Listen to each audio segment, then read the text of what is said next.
ত্রয়োদশ জাতীয় সংসদের প্রথম অধিবেশন বসছে আগামী 12ই মার্চ। এই অধিবেশনে স্পিকার ও ডেপুটি স্পিকার নির্বাচন করা হবে। রোববার প্রধানমন্ত্রী তারেক রহমানের সভাপতিত্বে সুস্বাস্থ্যের বাংলাদেশ গঠন বিষয়ক সভা শেষে সচিবালয়ে সাংবাদিকদের প্রশ্নের জবাবে এ তথ্য জানান স্বরাষ্ট্রমন্ত্রী সালাউদ্দিন আহমদ। স্বরাষ্ট্রমন্ত্রী বলেন, জাতীয় সংসদের অধিবেশন কবে আহ্বান করা যায় আমরা সে বিষয়ে আলোচনা করেছি। রাষ্ট্রপতি অধিবেশন আহ্বানের যে প্রজ্ঞাপন জারি করবেন তা অধিবেশন শুরুর কমপক্ষে 15 দিন আগে জারি করতে হয়। এ সংক্রান্ত সারসংক্ষেপ জাতীয় সংসদ সচিবালয় থেকে প্রধানমন্ত্রীর দপ্তর হয়ে রাষ্ট্রপতির কাছে যাবে। রাষ্ট্রপতি সে অনুযায়ী সংসদ অধিবেশন আহ্বান করবেন প্রধানমন্ত্রীর পরামর্শক্রমে। সেটা নির্ধারণ করা হয়েছে 12ই মার্চ।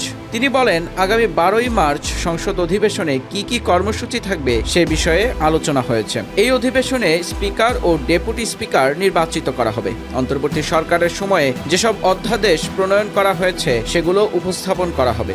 এছাড়া সংসদের নিয়মিত কার্যক্রম পরিচালিত হবে।